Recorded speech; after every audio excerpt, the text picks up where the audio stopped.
wonderful.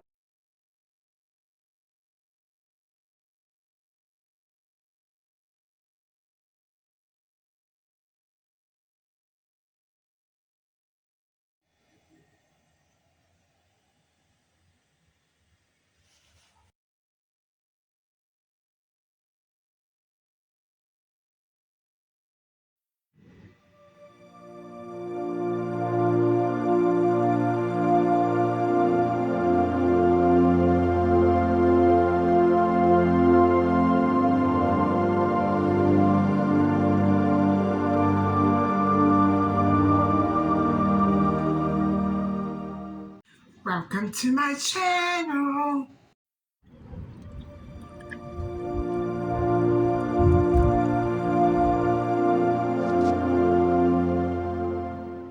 Hi, everybody. How are you doing? So today I'm just spending a little time outside. Um, and I managed to forget to pick up a couple of things when I went shopping yesterday. So I'm on my way to pick them up now. A couple of essentials. And I'm also going to go and have another look at the pasta machine. And I don't think I'll take you along with me, however. And I was telling you that, or I will be telling you that I'm thinking of getting one of the attachments only for the time being, and the big standard mixer. So yeah, I'm nervous about making this purchase because it's been reduced. So I'm always afraid that there may be something wrong with it. And so I don't want to go through that, spend all that money and then take it home, find out it doesn't work, pack it back up. It's disappointing, but I'm hoping that that's not going to be the case. So, yeah, I'm deciding to go and pick it up. Also, I'm reminding you that to later on, I will be talking on the fifth part of the Amelia Earhart story, and I've discovered that it's going to have a six-part, guys, because it's way too long. I did manage to get through most of it. I'll be speaking about the theories about, first of all, what actually went wrong with Amelia Earhart's plane. And second of all, what happened to Fred and Amelia? Where did they go? Why did they disappear? They vanished without a trace for the better part of 7 decades or more, actually, almost a century. And so it's unbelievable that they're still missing.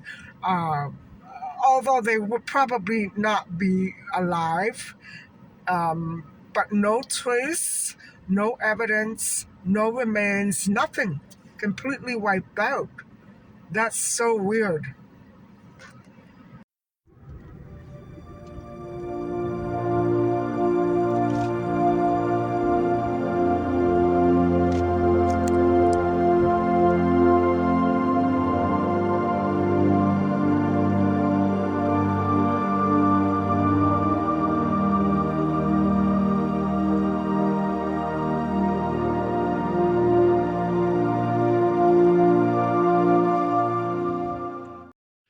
Hi, everybody.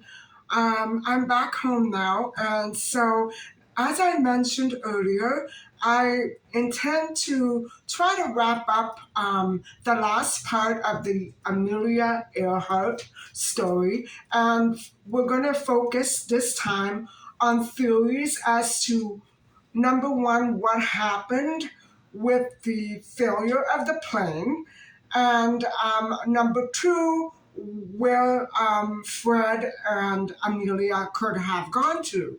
So let's start with some theories regarding the mishaps with the plane. And so there are approximately five sorts of theories that are floating around regarding the situation with the aircraft. And so one of the theories uh, claims that in preparation for the trip to Howland Island, the U.S. Coast Guard sent the Army ship, or the cutter, I should say, to the island. And so the cutter offered services as ferrying news, and reporters to the island, communication and navigation functions. And the cutter could also communicate with Amelia's aircraft via radio. And uh, it could transmit a radio homing signal, simply simplifying to simplify finding Howland Island without a precise celestial navigation. They were wanted to rely more on communications than on navigation, if you can understand that. And so radio direction, if Amelia used a certain transmitter, would it would be only an experimental and high frequency direction that would locate Amelia's voice transmissions. And so it was going to be also based on her voice recognition. And so boilers were used to create dark columns of smoke from above that could be seen over a horizon. All of these navigation methods did fail Amelia's trip over to the Howland Island. And so I'm still filling you in on the background, the context of the theories that are going to start coming about now. And so the Electra had radio equipment for communication and navigation. But specific details about that equipment remain unclear, especially since the crash in Leh, when it was held over for servicing and it crashed when it tried to take off. So the Electra failed to establish a two-way radio communications with the Army vessels and failed to radio locate. So many explanations are being proposed for such failures. And so one of them is that the plane had a modified Western Electric Model 13C transmitter. And so that sounds very complicated. The 50-watt transmitter was crystal controlled and capable of transmitting on other frequencies. And so another theory is that the crystal control, which means that the transmitter cannot be tuned in to other frequencies and could only transmit on those three basic frequencies. The transmitter was modified at the factory to provide the 500 kHz capability. We don't know, guys. We don't even know if Amelia was aware if any of those changes were being done or if she had even had any training on them. So we don't know. We are in the dark about it. And so the Model 20B receiver had two antenna inputs, a low frequency and a high frequency antenna. Two antennas. The receiver's band selector also selected which antenna input was to be used. The first two bands used the low frequency antenna, and the last two selected the higher frequency antenna. And so it is unknown whether the 20B receiver had a a frequency oscillator that enabled detection of continuous wave transmissions, such as Morse code, and radio location beacons. So, neither Amelia nor Fred were capable of using Morse code. That's the problem. We don't know. What I mean to say is, we don't know if in fact it had been modified, and we don't know what what the two pilots were actually aware of. So it's not likely that they would have piloted a plane um, without being specially trained. It doesn't sound right to me. And so um, the pilots relied on voice communications. Manning, who abandoned the trip after the accident on the first world flight attempt, was skilled at Morse code and had an aircraft radio telegraph license for 15 words per minute as early as March 1937. So he was licensed and trained, but not Fred or Amelia. And so that was just before the first flight.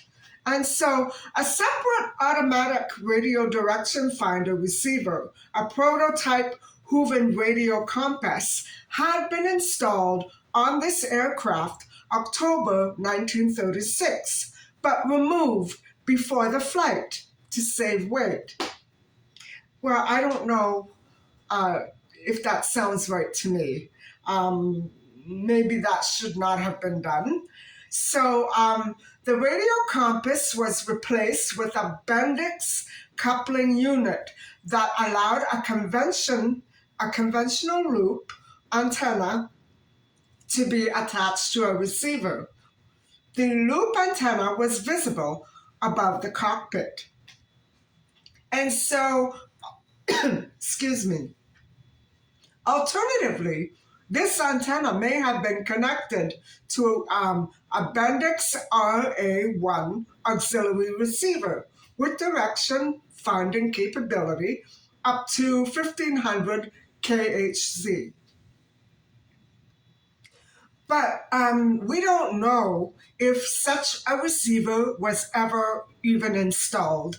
And if it was, it may have been removed. We don't know anything, guys. And so none of it was documented. Remember, this is 1937, no computers, right? So whichever receiver was used, there are pictures of Amelia's radio direction finder, loop antenna, and its 5-band Bendix coupling unit. But the details of its specific functions and capabilities are what is lacking here. They're not clear. They're not apparent. And so during the first world attempt from Honolulu to Howland with Manning, it was supposed to transmit a CW homing beacon. At least twice during the flight, Amelia failed to determine the radio bearings. If equipment was not suitable for that frequency, attempting such a fix would be useless because nobody would have heard her. You know what I'm saying? It is not clear where Amelia's coupler performance sits between units. And so in the RDF 1A design, the coupler must be powered on for that function to work. But in the later DU1 design, the coupler need not be powered. So what they're saying is, guys, that they don't know which one was there.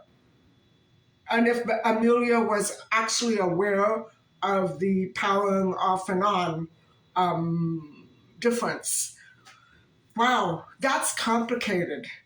And so there were problems with RDF equipment during the world flight previous to this. So during the transatlantic leg of the flight from Brazil to Africa, the equipment did not work. So just previous to this, it was a failure. And so the radio direction station expected to be in contact with Amelia when she arrived, but Amelia stated that the RDF was not functioning due to a blown fuse. Um, so during a test flight at Leh, Amelia heard signals but failed to obtain the bearing. So different things were working, but um, not together and not very well. So while near Howland Island, Amelia reported receiving a signal, but was unable to obtain the directional bearing. So lots of failures. Antennas and their connections on the Electra are not certain. So in the Luke Field accident, a collapsed landing gear and which wiped off ventral antennas could have been the ultimate cause of the failure of this aircraft to transport the pilots to Highland Island successfully. And so after this other accident in Luke Field, um, oh, my goodness, this is scary. After that accident, one antenna was removed and another was modified, and a ventral antenna was installed. Who knows if it worked? It is not certain, but it likely one was only connected to a transmitter and a ventral antenna was only connected to a receiver. That probably would have made it not function, right? And so once a second world flight attempt started, reception problems were noticed flying across USA. And so Pan Am technicians modified the ventral antenna while it was in Miami. Guys, so many people worked on this plane, but um, I suspect that not enough time was taken to really service that plane well and maybe take it for a flight, to see if the transmitters worked properly. Something was really off whack. And so at Leh, transmission quality problems were noticed as well. Leh did not receive messages on daytime frequency until 4 hours passed. So that means they were getting messages way after they were actually sent. That's weird. And so Lay's last reception was at 5:18 p.m., a strong signal. Lay received nothing after that. Presumably, the plane switched to another frequency, a nighttime frequency, which is lower, around something like 3105 KHZ. And so I'm not sure, is that lower or higher? And so others postulate that the receiving antenna was completely scraped off while taxied at the runway at Leh. Consequently, it lost all ability to receive transmissions. Fred and Amelia expected to do voice communications night and day, but they would not have worked. So, through misunderstandings or errors, which are still controversial, the final approach to Howland Island using radio navigation was fairly unsuccessful. Fred had written about problems affecting accuracy of radio direction finding in navigation. So he had written these things before actually going on the flight. And so another fourth theory indicates that cause of confusion was the planned communication schedules using systems set a half hour apart. Boy, this reminds me of the McCanns. And so with Greenwich Civil Time, GCT, and a naval time zone system. So there were two systems which were creating, they were different, and they may have caused a confusion. Maybe that is why the messages were not sent at the right time. So it could have been a different timing system. It could have been the radio transmitter malfunctions, um, very serious errors. And so the Electra expected the operators to transmit signals that the Electra would use as a beacon. The plane could listen for signals while rotating its loop antenna. A sharp minimum indicates the direction of the RDF beacon. The Electra's equipment did fail due to a blown fuse during the leg to Darwin and was replaced. Near Howland, Amelia heard transmissions, but she was unable to determine their direction. And so it was very likely that at that point, the equipment did not work at a certain frequency. And most equipment was not designed to work above a 2000 kHz frequency. Oh boy. So when above a certain frequency, the loop antennas did lose directionality and functionality. So sources notice an apparent lack of understanding of direction finding system. They're talking about Amelia here. Fitted to the aircraft prior to the flight. It was a new receiver that operated on a wavelength bands, 1 to 5. The loop antenna was equipped with a tunable loading coil that changed antenna length to work at different wavelengths, but these were not the same frequency bands as the corresponding bands on the radio. Wow! And it probably Amelia was not familiar because it was done just prior. You see, very bad planning. And I would say that Amelia was not the one at fault here. Definitely somebody should have owned up to that. So the two bands were close enough for the settings 1, 2, and 3, but higher frequency settings 4 and 5 were totally different. Upper bands 4 and 5 could not be used for direction finding. And so maybe that's what Amelia was using, and she didn't know because she hadn't been trained. So Amelia's training was very brief. A card displaying antenna band settings was mounted and not visible.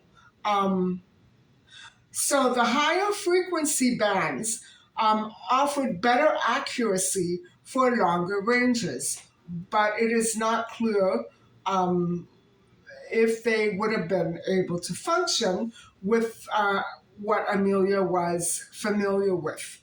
And so she wasn't familiar with the way that these new bands were working with one another. And so motion picture evidence from Lay suggests that an antenna mounted underneath the fuselage may have torn off from a very fuel-heavy Electra during taxi or takeoff from Lay's runway, though no antennas were actually found on the ground at Lay. We don't know if it fell off. We're assuming that it did, obviously. So, radio signals. Radio signals are really a key to this entire case, guys. And so, during Amelia and Fred's approach to Howland Island, they received strong and clear voice transmissions from Amelia, but she apparently was unable to hear the agency transmissions by voice from the mothership. So signals from the ship would be used for direction finding, implying that the aircraft's direction finder was not functional. And so the first calls, routine reports stating weather conditions were received at 2:45 before 5 a.m. on July the 2nd. These calls were broken up by static, but the aircraft was still a long distance from Howland. And so, yeah, at 6:14 a.m., another call was received stating the aircraft was within 200 miles of Howland Island and requested that the ship use its direction finder to provide a bearing for the aircraft. Amelia began whistling into the microphone to provide a continual signal for them to home in on. And it was at this point that the radio operators realized that their system could not tune in frequencies. So I'm wondering if it was the operating system from the mothership that was flawed, or maybe not correlated with the ones that Amelia was using. Obviously, something was quite off. And so I don't know. I don't know. This is too bizarre to be just accidental because it keeps going, creating more and more of a mess.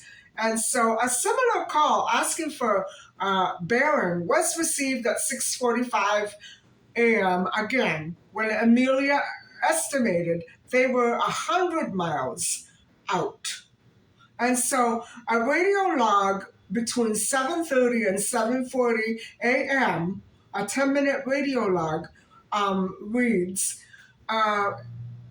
Earhart on Northwest, running out of gas, only 1/2 hour left. Can't hear us at all. We hear her and are sending on 3105 HKZ and 500 HKZ at the same time constantly. So something was off. The station didn't hear her. And so another radio log at 7:42 a.m. states, we must be on you but cannot see you. Gas is running low. Been unable to reach you by radio. We are flying at 1,000 feet. So Amelia's 7:58 a.m. transmission said that she could not hear them and asked them to send voice signals so she could take a radio bearing. Boy, this is a real failure, guys. And so the transmission was reported by the loudest possible signal, indicating that Amelia and Fred were in the immediate area. And so I guess that's how it works. The louder it is, the closer you are. I'm not sure. They could not send voice at the frequency that was requested, so Morse code signals from the ship were sent instead. But guess who wasn't trained in Morse code, guys? So her last known transmission was actually as late as 8:43 a.m. And Amelia broadcasted, we are on the line 157337, a directional line. And so we will repeat this message. We will repeat this on 6210 kilocycles. Wait. And then nothing ever happened again. It was a few minutes later, she was back on the same frequency, but it was not very audible, and it was stating that we are running on the line north and south. So Amelia's transmission indicated that she and Fred had reached Howland's charted position, incorrectly by about 5 nautical miles. But filters, the flyers did not see the smoke signals that were generated from the oil fired boilers. And so scattered clouds around Highland Island were cited as casting dark shadows on the ocean, indistinguishable from the islands, which had a subdued and very flat profile. So the smoke signals failed, Morse code failed, and um, afterwards, radio signal reception was lost from Fred and Amelia. If transmissions were received, all of them were weak and very garbled, and Amelia's voice to Howland, her transmissions were on 3105 kHz, frequency restricted in the United States to simply aviation use. And so this frequency was not fit for broadcasts over great distances. So I guess she was desperate. Um, when Amelia's when Amelia cruised between Leh and Howland over 1,000 miles, neither station heard her transmission at 8:15 a.m. So the last voice transmission received on Howland Island from Earhart indicated that she and Fred were flying along a line of position running north-south 157 to 337 degrees, which Fred calculated and drew on a chart as he passed through Howland. After contact was lost with Howland Island, attempts were made to reach the pilots with voice and Morse code transmissions. I don't know why. They didn't know Morse code. Operators across the Pacific and United States may have heard signals from the Electra. Um, yeah, they might have. But they were, in fact, quite weak. And I guess people would have reported it if they had indeed heard anything clear, but nothing clear was ever heard. Some reports of transmissions were later determined. This is another theory, guys. So it could be that some of the reports that they have been hearing in the days after Amelia and Fred went missing were hoaxes, and others were deemed authentic. So it was difficult to pick through and verify these actual transmissions. And so bearings taken by Pan American Airways stations suggest signals from several locations, including an island, Nikumaroro, or Gardner Island, which is about 360 miles to the southerly southeast. And so if these signals were from Amelia and Fred, they must have been on land. Since water would have rendered their transmissions completely useless. And so, because of the Electra's electrical system. So, random signals were reported for 4 or 5 days after the disappearance. We don't know if they're hoaxes. That is so sad. We don't know. And so, but none ever yielded any information or evidence. Many stations called Amelia by voice and signal, all added to the confusion and doubtfulness of their authenticity. So, guys, I want to know why this happened. Why did we have to deal with hoaxes? It seems that nothing has ever changed, has it? We're still dealing with it. Look at what happened with the Titan sub. We're getting all these fake audio clips that could not have been possibly recorded. Um, when you think of it logically, they couldn't have been recorded. Screams cannot be recorded after an implosion. You know what I'm saying? Just the way that they came up, you could tell that it was a hoax. And so now about the theories of where did Amelia actually go? Um, there has been a great deal of speculation on her disappearance.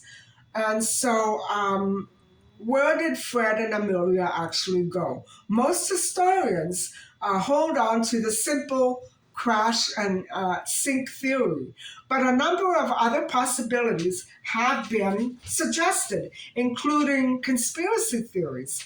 Well, you gotta, you know, take it seriously because they're not around anymore and they'd vanish just like that. And so some suggested that Earhart and Amelia and Fred survived and landed elsewhere. This could be very well true. But either never returned, found, or killed. Um, they were, okay, let me rephrase that. They were either never found or killed, making en route locations very unlikely. And so proposals included the uninhabited Gardner Island, 400 miles from Howland. And it was Japanese controlled. It was a Japanese controlled Marshall Island, which was the closest point of Mili Atoll and Japanese controlled Northern Mariana Islands, 2,700 miles from Howland. So, guys, are you getting the picture? This was a Japanese controlled area where they most likely vanished. And so, excuse me, what is it about the Japanese controlled border that makes this case so significant? Well, on July the 7th, 1937, the Japanese attacked China. And so it was open war. If you go and look up the incident at the Marco Polo Bridge, that was chaos. And that is the prime example of the war that broke out between Japan and China. And so I'm not saying that that bridge is close to where Fred and Amelia were stranded or whatever happened to them. What I am saying is it bears some sort of significance because they went missing on the 2nd, and on the 7th, there was a war right there in that area. So, okay, the Japanese border is, okay, picture on the west side, by the Sea of Japan, the border extended from the Sea of Okiosh, okay, I can't say this, Okoisk, north, and I'm not going to try to say that again, toward the East China Sea, the Philippine Sea, and Taiwan to the south. So Japan is a part of the Ring of Fire, and it spans an archipelago of 14,125 islands, which covers 377,975 square kilometers. So that's a pretty big area. And so On April the 28th, 1937, the first trans-Pacific flight by a commercial passenger airliner is completed when Pan American Airways Martin M130, the China Clipper, arrived in Hong Kong. So that was a big deal, guys. They came out with the China Clipper. And that was April the 28th, 1937. And so the flight had departed from San Francisco Bay, California, on the 21st of April, my dad's birthday, which happens to also be 1937. And so it had 7 passengers and proceeded across the Pacific Ocean by Hawaii, Midway Island, Wake Island, Guam, Manila, Macau, and Hong Kong. So news briefly and maybe falsely reported that Pan American Airways, the flying boat China Clipper, landed at 11:55 in the morning from Manila, Macau. This links the Pan American and Imperial Airways together, completing the commercial air link around the world. So, guys, what an amazing coincidence. And it may indeed be nothing more than a mere coincidence. But is it not only a mere coincidence, it's a very important and momentous event. And so this involved the whole world. Regarding the Marco Polo incident, the Japanese war versus China broke out 5 days later on July the 7th. And this is extremely coincidental and could have, in fact, had obviously very life-altering implications as to air fly space. Maybe they thought it was the Japanese. Maybe they were shut down. Who knows? This directly coincided with the date of the initial search. So you have 2 different things going on, and maybe one of them is working against the other. I'm not sure. At this point, Japan was only at war with China and not USA. But I don't know what else was going on. So, guys, there is still a bit more to finish. I think I'm going to leave this for a part 6 because I've given you an awful lot to wrap your head around. And I'm still struggling with the amazing coincidence of the dates of the start of the Japanese war in Asia and the tragic disappearance of Fred and Amelia. So who knows what happened to them? I don't think that we'll ever be able to figure it out. Anyway, guys, I am going to let this episode go as it is and come back at you with one more part. I'm sorry I couldn't finish it, but it's just too much for me. And I want to stop here. So thank you very much for listening and watching. And if you're anything like me, a lot of this might go over your head, but it's still so fascinating. To think that things operated like that in 1937. I hope that they still don't, because an awful lot of planes go missing. And so anyway, guys, thank you very much for listening and watching. And please don't forget to like and subscribe. Bye for now.